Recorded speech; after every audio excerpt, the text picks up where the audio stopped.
In the far reaches of the galaxy, in a star system that glimmered faintly against the blackness of space, lay the planet Valora, home to the Larathians. The Larathians were a peaceful and gentle species, known for their silver-blue skin and luminous eyes.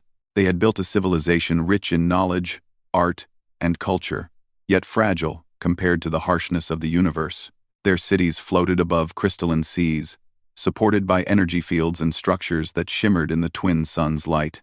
It was a beautiful world, and the Larathians loved it deeply. But beauty could not save them.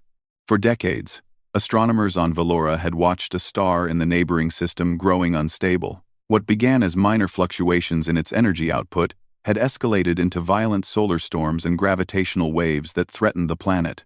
Scientists predicted a catastrophic event: the star would go supernova within a single Larathian year, obliterating Valora and everything on it. The Larathians panicked. The Galactic Council, a powerful alliance of species that controlled much of the galaxy's policy and protection, had always been their hope. Messages were sent across light years, carried by advanced communications networks. The Larathians' voices pleaded for intervention: fleets, shields, relocation assistance, anything that could save them. For weeks, their messages passed through the stars, with no reply. Weeks became months, and still, the Galactic Council remained silent. Meetings were held, votes were taken, and bureaucrats debated endlessly whether the Larathians' plight warranted action. Some counselors whispered privately that Valora was too small, too insignificant to matter. Others worried that any interference might upset the fragile balance of power in the galaxy. And so, the Larathians were left to face the coming destruction alone. Within the capital city of Valora, a council chamber shone with soft blue light. Elder Lyra, one of the planet's most respected leaders, stood before a crowd of worried citizens. Her hands trembled slightly as she addressed them, her voice calm but carrying the weight of despair. "Our pleas have gone unanswered," she said. "The stars watch us, and yet none will act. We cannot wait for salvation from the council. We must prepare ourselves." The room fell silent. Citizens whispered among themselves, fear mirrored in every face. For centuries, the Larathians had believed in the protection of the wider galaxy. They had traded knowledge, shared technology, and helped other species when asked. But now, that trust seemed foolish. Far away, in the Sol system, the humans watched. They had been observing the galaxy with curiosity for centuries. But in recent decades, humans had expanded into space in ways other species found shocking. Their colonies thrived on harsh planets, asteroids, and moons. Their environment on Earth had forced them to develop toughness, resilience, and creativity unmatched by almost any other species. Humans had become known, sometimes with fear and sometimes with awe, as Deathworlders. They were capable of surviving conditions that would kill almost any alien species. Lieutenant Kara Voss of the Human Exploration Fleet leaned over her console, eyes fixed on the holographic map of Valora's system. "They won't last long without help," she said quietly. Her voice carried the calm confidence humans often had, an understanding that danger was meant to be faced, not feared. Commander Adrian Hale nodded. "No one else will act. The Council won't. If we don't move, millions will die." Hale's fleet had been traveling for months, responding to faint signals from distant worlds. Humans did not wait for permission. Where other species hesitated, humans acted. Where others feared risk, humans embraced it as a necessary part of survival. And now, they were heading into a system the rest of the galaxy had written off as hopeless. Back on Valora, the situation grew desperate. The star's radiation had begun to warp the atmosphere, causing violent storms that destroyed buildings and flooded streets. Citizens were evacuated into protective domes.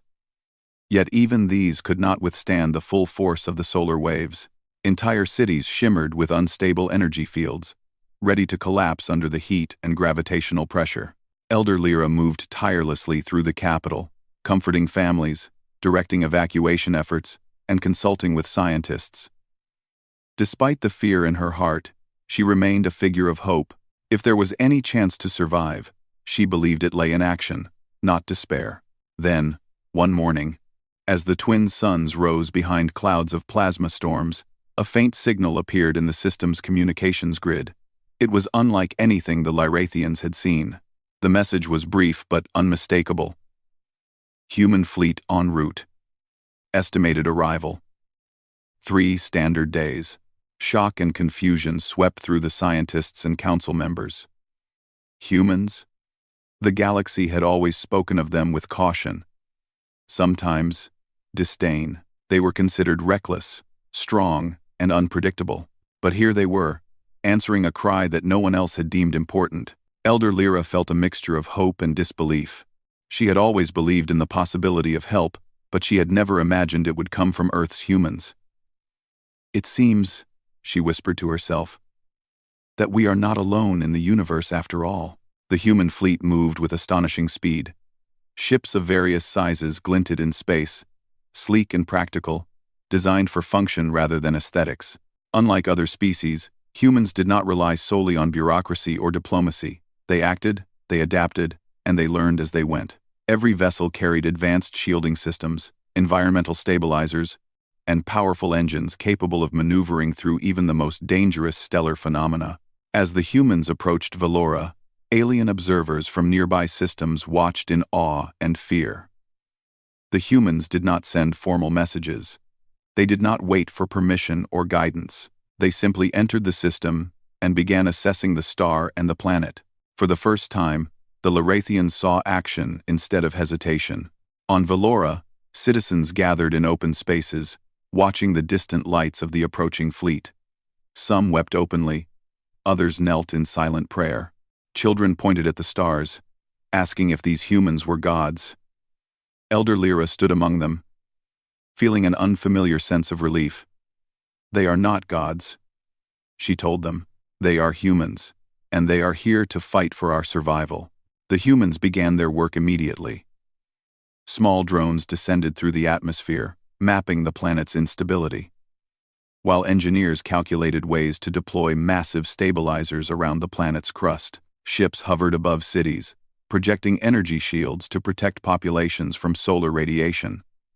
Humans moved with efficiency and precision, improvising as they went.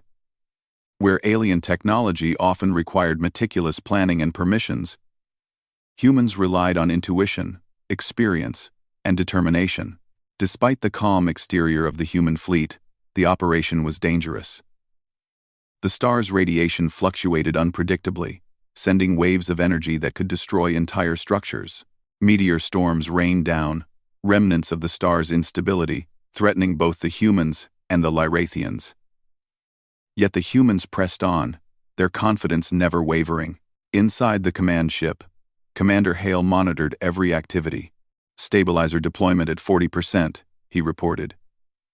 "Energy shields holding. No casualties so far. Keep pressure on the core regions." Lieutenant Kara Voss watched the holographic displays with admiration. "They'll make it," she said softly, thinking of the Lyrathians below. "We just have to hold the line until the system stabilizes." The Lyrathians had never seen such courage. They had hoped for help, but they had not imagined beings who would risk their own lives to save another species without question. Slowly, hope began to replace despair. Citizens began to aid the humans, sharing knowledge of the terrain, helping direct evacuations, and assisting with energy field management. Where once they had felt helpless, they now felt like partners in survival. Even as the situation remained dire, one truth became clear. The galaxy had underestimated the humans. Where other species debated endlessly or dismissed their pleas, humans acted decisively. Their presence alone was changing the tide, offering a lifeline to a civilization that had almost given up. As the first part of the day ended, Valora's skies burned with the light of distant suns and human energy shields. The planet still trembled under the strain of the unstable star. But life endured. The Lyrathians watched, awestruck, as humans demonstrated what the rest of the galaxy could not: courage, adaptability, and an unwavering will to survive. And somewhere in the black void beyond Valora, the Galactic Council watched too. For the first time, they began to understand that humans were not to be ignored. The Deathworlders had arrived, and their presence would change everything. Elder Lyra looked up at the stars that evening, a mixture of relief and wonder filling her heart. "We were almost forgotten," she whispered. "But now, thanks to them, we have a chance. A chance to survive. A chance to live." The Lorathians had cried for help, and the galaxy had ignored them. Yet the humans, with their courage and resilience, had heard, and for the first time in generations, hope had returned to Valora. The humans had arrived in Valora's system, and the galaxy took notice. Ships of the Galactic Council that had once ignored the Lorathians now hovered at a distance, observing the operation. They whispered among themselves, questioning the audacity of the humans. How could a single fleet, from a planet considered small and dangerous, dare to intervene where the Council had failed? Commander Adrian Hale ignored the Watchers. His attention was on the task at hand. The Lorathians' planet was unstable, and every moment counted. "Lieutenant Voss, how is the shield deployment?" he asked, scanning the holographic projections of Valora. 47% complete," Kara Voss replied. Her fingers flew over the controls as drones descended through the thick, storm-laden atmosphere. "The northern hemisphere is critical. Radiation spikes are increasing every hour. We need the stabilizers deployed there first." The northern hemisphere was home to Valora's capital and its most populated cities. If it collapsed, millions of lives would be lost instantly. The humans moved swiftly, lowering massive energy stabilizers from orbit. These structures hummed with energy, their surfaces glowing as they anchored into the planet's crust. Unlike alien technology that relied on lengthy calibration and permits, human machines adapted automatically, learning the planet's weaknesses and compensating in real time. On the surface, Lyrathians watched with astonishment. Their sky was filled with strange lights, shimmering machines, and flying vessels unlike anything they had seen. Children pressed against windows, their wide eyes reflecting the glow of the energy shields. Elder Lyra stood among the crowd, explaining to citizens how the humans operated. "They do not wait for permission," she said softly, her voice carrying through the square. "They act. They learn. They survive. That is why they are here." Meanwhile, a splinter faction of the Galactic Council attempted to intervene. A squadron of sleek council ships appeared near Valora's orbit, signaling for the human fleet to halt operations. "This is unauthorized," a holographic message stated. "Human intervention is prohibited. You must withdraw immediately." Commander Hale smiled faintly. "Acknowledged," he said, then turned off the comm. He did not argue. Humans did not rely on council approval when lives were at stake. They acted with clarity and courage, confident in their ability to adapt and survive. The humans split their forces into teams, some focused on stabilizing Valora's crust, placing massive energy anchors in the planet's most unstable regions. Others concentrated on shielding cities from radiation storms, erecting temporary domes and energy barriers. Each human team communicated constantly, sharing data and adjusting strategies in real time. Their flexibility stunned even the Lorathians, who had never seen any species move so quickly or decisively. One team, led by Lieutenant Voss herself, descended near the capital city. Meteors from the destabilized star rained down, smashing into buildings and streets.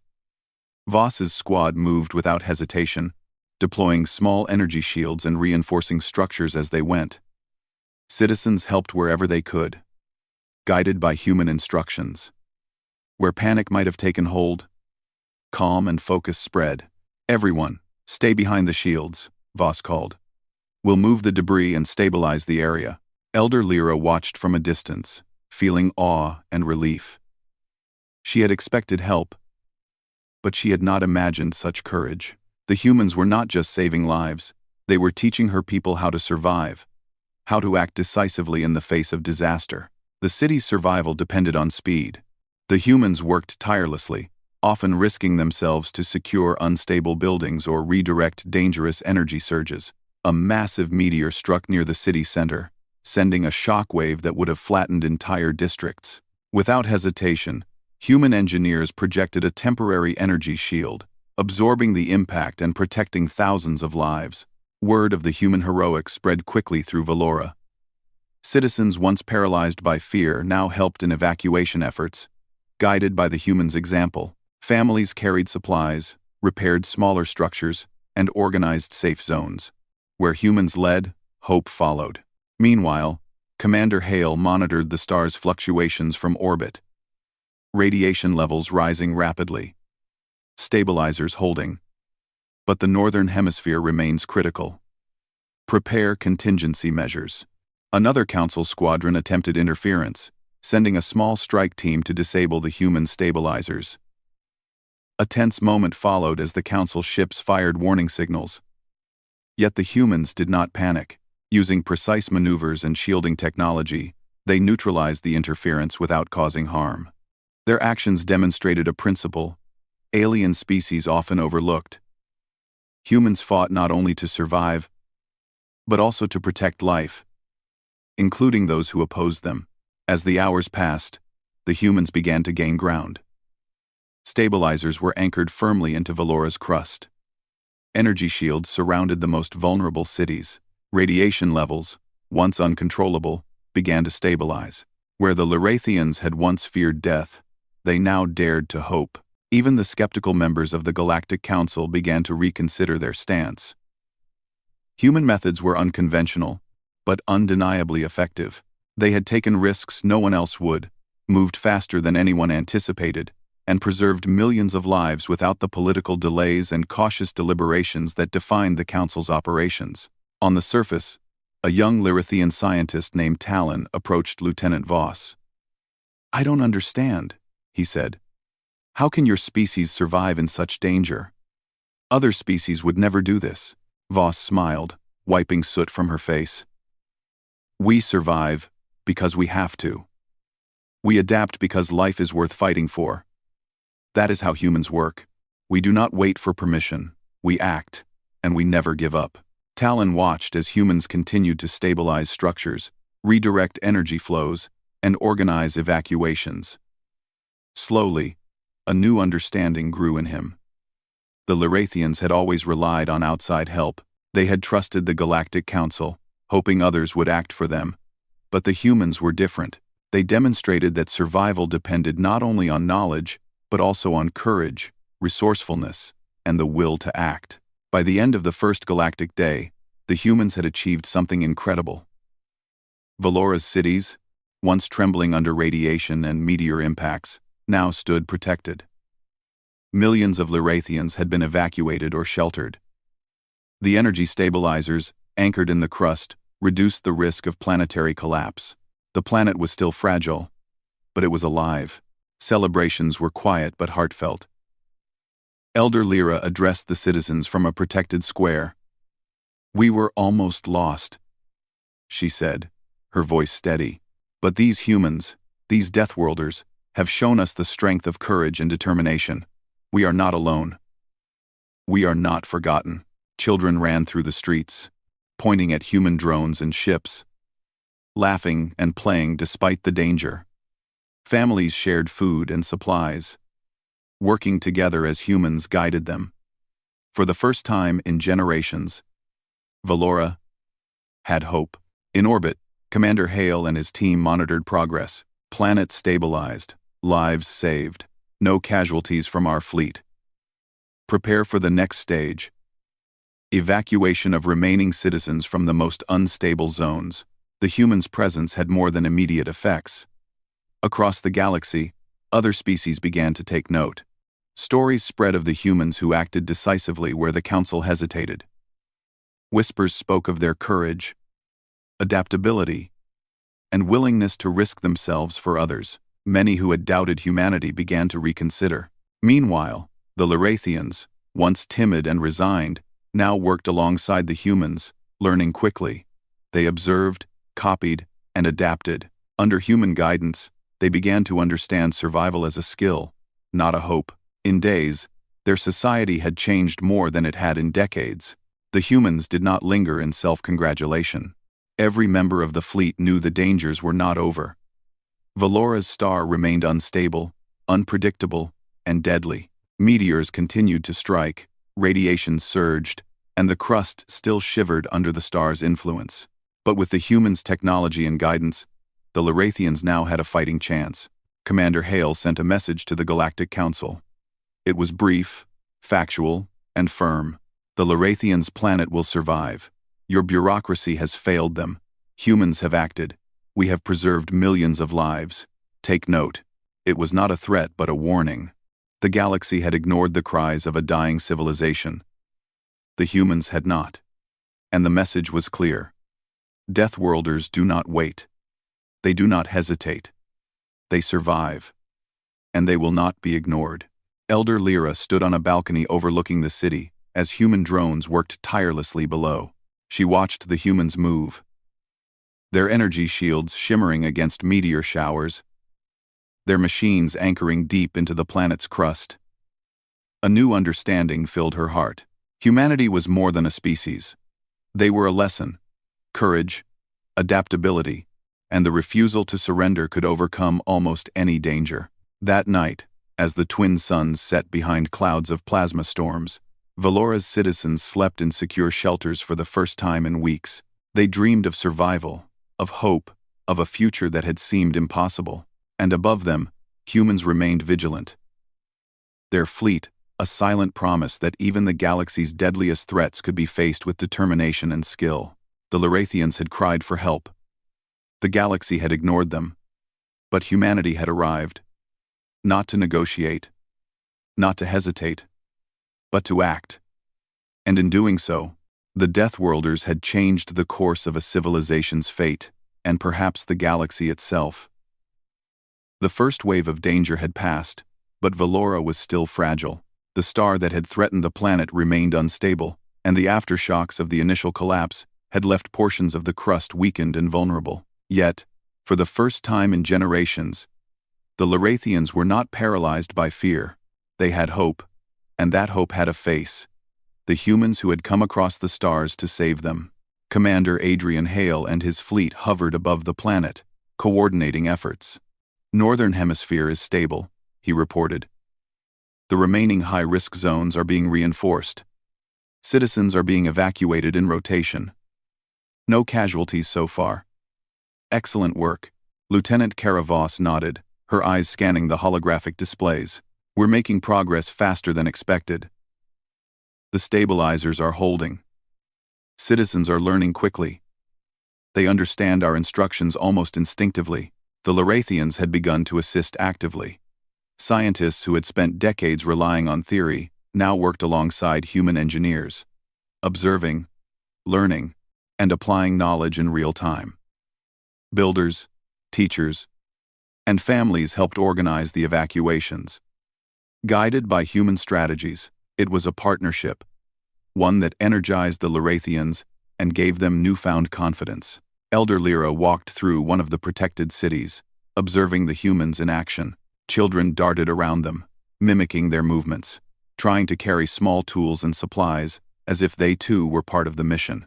They have changed us, she murmured to herself. Not just saved our lives, but taught us what it means to fight for them. On the surface, the atmosphere was still volatile.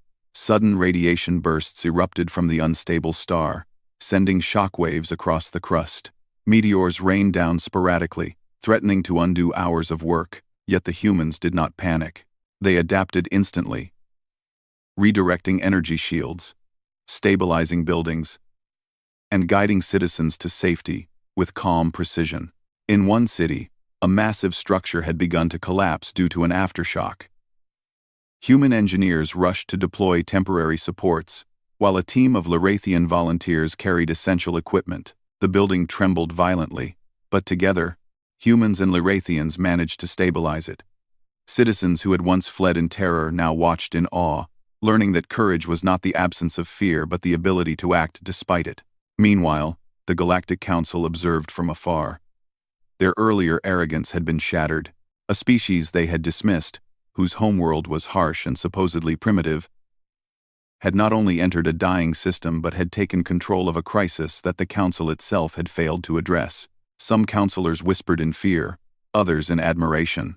They had underestimated humans, and that mistake had been costly for their credibility, if not for Valora itself. In the skies above Valora, Council ships hovered cautiously. A senior counselor, Darnath of the Zephyri species, turned to his aide.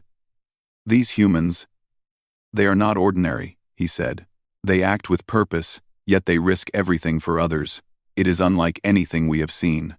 Back on the planet, the humans continued their work. The next phase was the evacuation of citizens from the most unstable regions, zones where the crust was fractured. Energy surges were unpredictable, and meteor strikes could be deadly. Humans organized the Lirathians into teams, teaching them safety protocols, efficient movement, and rapid deployment of energy shields. The first group moved cautiously through a region where the ground quaked beneath their feet. Elder Lyra accompanied them, demonstrating the trust she now placed in human strategies. "Follow the shields, stay calm, and move as a team," she instructed. For the first time, Lirathians were not merely waiting for rescue, they were acting alongside their saviors. Lieutenant Voss led the operation, her voice calm but authoritative. "Stay close to the shields. Watch each other. We move together. One step at a time." Her instructions were simple, yet effective. Humans had a talent for simplifying complex situations without losing precision, allowing even a fragile species like the Lirathians to follow without confusion. As the citizens moved, meteors began to fall more frequently.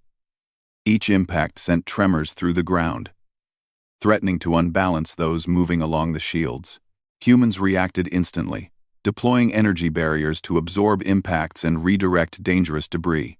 Where alien species might have hesitated, humans calculated risk and acted decisively, saving lives without hesitation. Elder Lyra watched, feeling a deep respect for these beings. She realized that the humans' courage was not a product of invincibility, but of choice. They chose to risk themselves because lives depended on action, not diplomacy or rules. "They are teaching us the essence of survival," she said softly to herself. Meanwhile, in orbit, Commander Hale monitored the evacuation. All high-risk zones are being cleared in rotation. Lirathians are cooperating efficiently. Shields holding. Stabilizers secure. Continue until the entire population is safe. Hours passed, and the human Lirathian teams worked tirelessly. Fatigue threatened to slow them, but the humans encouraged one another, and the Lirathians, inspired by example, pushed on. By the end of the cycle, the majority of the population had been evacuated to the reinforced cities, where temporary shelters had been established. Velora's survival was no longer a distant hope, it was becoming a reality. The once fragile civilization had learned to act with purpose and courage. Citizens who had been paralyzed by fear now understood the strength of determination and teamwork. The humans, however, were not finished. They turned their attention to the star itself, working with Lirathian scientists to monitor its energy output and predict potential surges. Temporary stabilizers were adjusted, energy shields enhanced, and protective measures implemented in ways that the Lirathians had never imagined. It was a demonstration of human ingenuity, combining practical experience with a willingness to experiment under pressure. At the same time, stories of human heroics spread across the galaxy. Other species, long dismissive of humanity, began to reconsider their assumptions.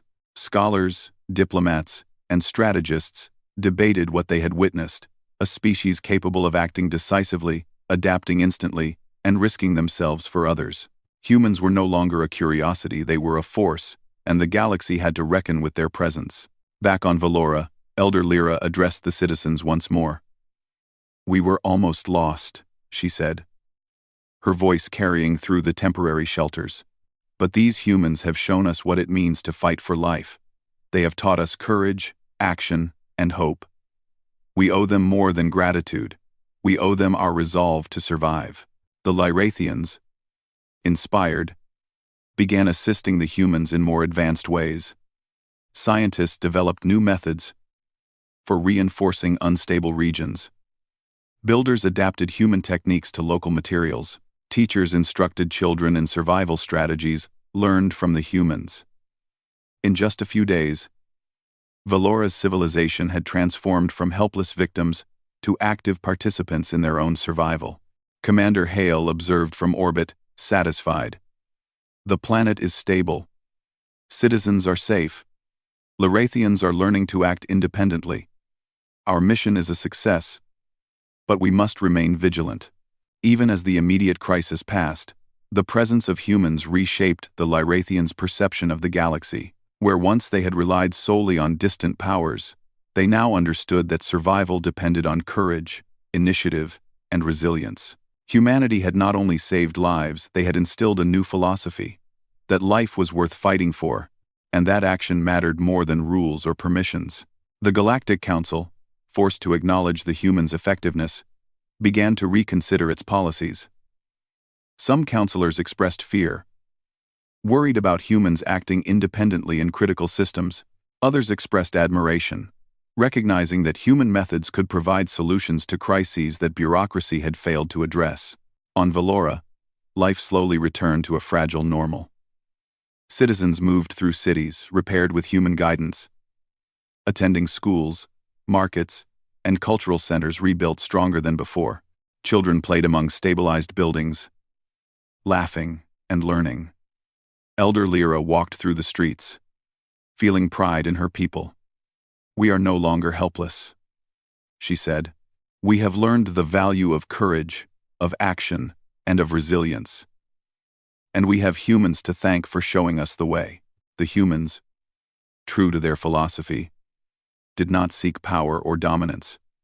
They had acted because lives were at stake. And now, having stabilized the planet, they prepared to leave. Their mission was a demonstration of what humans could achieve when they chose to act. And the lesson they left behind would echo across the galaxy. As the fleet prepared to depart, Commander Hale sent one final message to the Lyrathians: "We did what we could to ensure your survival. Continue to learn, adapt, and act. Courage is the most valuable tool in any universe. Humans will not be far, but the future depends on your choices." The Lyrathians watched as the human fleet lifted into the stars. A mixture of awe, gratitude, and determination filled their hearts. They understood that their civilization had been given a second chance, not because of luck or divine intervention, but because of beings who acted decisively and courageously in the face of impossible odds. And across the galaxy, whispers of the Deathworlders grew. Other civilizations began to rethink their assumptions, their strategies, and their biases. Humanity had demonstrated that courage, ingenuity, and a refusal to surrender could change the course of history. The galaxy had ignored the Lyrathians' plea for help, but it had not ignored the humans who chose to act. In the end, Valora survived. The Lyrathians thrived. And humanity, the Deathworlders of Earth, had proven a timeless truth. When survival is at stake, the universe's most underestimated species can redefine what is possible. The stars above Valora burned bright, reflecting in the silver-blue eyes of the Lyrathians. For the first time in generations, hope was not a dream, it was reality. The galaxy would never be the same again.